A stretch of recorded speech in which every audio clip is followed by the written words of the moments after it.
जगन्नाथ जी की मूर्ति का रहस्य।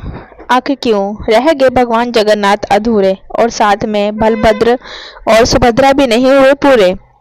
पुरी के जगन्नाथ मंदिर में जुड़ी कई मान्यताएं और रहस्य हैं जो हैरान कर देने वाले हैं।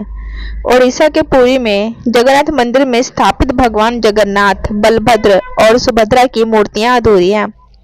इसके पीछे का रहस्य एक रोचक कथा में छुपा हुआ है जिसके अनुसार में हर कोई नहीं जानता है। ऐसे में आइए विस्तार से हम भगवान जगन्नाथ जी की अधूरी मूर्ति का रहस्य जानते हैं। ओडिशा के पुरी में हर साल आषाढ़ मास के शुक्ल पक्ष की द्वितीय तिथि को भगवान जगन्नाथ की रथ यात्रा निकाली जाती है। रथ यात्रा में भगवान जगन्नाथ के साथ उनके भाई बलभद्र और बहन सुभद्रा का श्रृंगार करके भव्य रथ में बैठाकर यात्रा निकाली जाती है। पुरी के जगन्नाथ मंदिर की ऐसी कई मान्यताएं, कथाएं, रहस्य हैं जो लोगों को हैरान कर देते हैं। यही कारण है कि हर साल निकलने वाली इस यात्रा में भी लोग दूर दूर से भारी संख्या में शामिल होने के लिए आते हैं। माना जाता है कि ओडिशा के पुरी में भगवान जगन्नाथ की मंदिर में स्थापित मूर्तियां अधूरी हैं जिनकी लोग पूरी श्रद्धा पूर्वक पूजा करते हैं, लेकिन हर कोई जगन्नाथ जी की अधूरी मूर्ति का रहस्य नहीं जानता।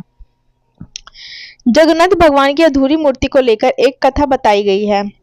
एक बार नींद में भगवान श्री कृष्ण श्री राधा रानी का नाम पुकारने लगते हैं, जिसे सुनकर सभी पत्नियां चौंक जाती हैं। उनके मन में यह सवाल आता है कि आखिर श्री कृष्ण राधा रानी को अभी तक क्यों नहीं भूले हैं।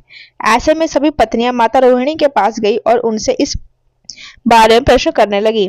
सभी की जिद को देखते हुए रोहिणी भगवान कृष्ण और राधा रानी की कथा सुनाने के लिए तैयार हो गई और सुभद्रा को उन्होंने द्वार पर पहरा देने के लिए कहा, जिसके बाद सुभद्रा पहरे पर बैठ गई। किसी को भी अंदर आने का प्रवेश नहीं दिया। सभी बड़ी बहन ध्यान से माता रोहिणी द्वारा सुनाई गई कथा को सुन रहे थे, लेकिन थोड़े ही समय में वहां भगवान कृष्ण और बलराम भी पहुंच गए। श्री कृष्ण, बलराम और सुभद्रा की अवस्था देख नाराजगी हुए हैरान। सुभद्रा ने श्री कृष्ण और बलराम को द्वार पर ही रोक लिया, अंदर प्रवेश करने से मना कर दिया। लेकिन राधा रानी और श्री कृष्ण के कथा की आवाज बाहर तक सुनाई दे रही थी, जिसे सुभद्रा, बलराम, श्री कृष्ण मुख्य द्वार पर खड़े होकर बहुत गौर से सुन रहे थे।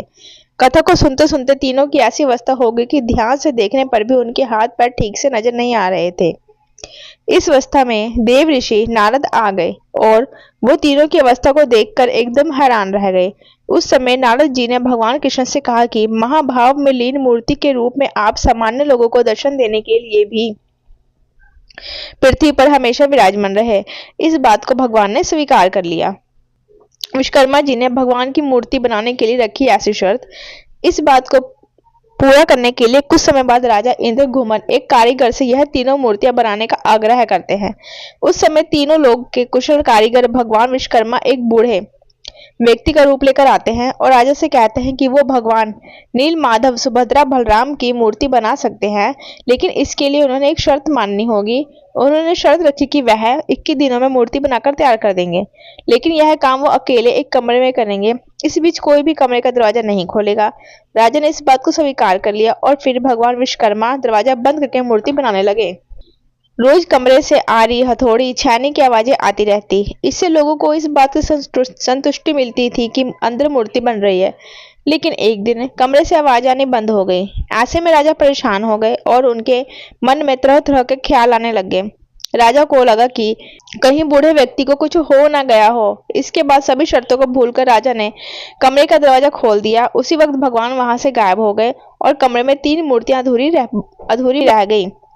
राजा को देखकर पश्चाताप हुआ और इसे ही भगवान की इच्छा समझकर जगन्नाथ जी, सुभद्रा, बलभद्र की अधूरी मूर्तियां मंदिर में स्थापित कर दी। तब से लेकर आज तक पुरी के मंदिर में भगवान की अधूरी मूर्ति की पूजा की जाती है। हर 12 साल में जब अधिक मास या मलमास होता है, तब पुरी के जगन्नाथ मंदिर में नवकलेवर उत्सव भी मनाया जाता है। इसमें भगवान जगन्नाथ, सुभद्रा और बलभद्र की पुरानी मूर्तियों को बदलकर नई मूर्तियों को स्थापित किया जाता है।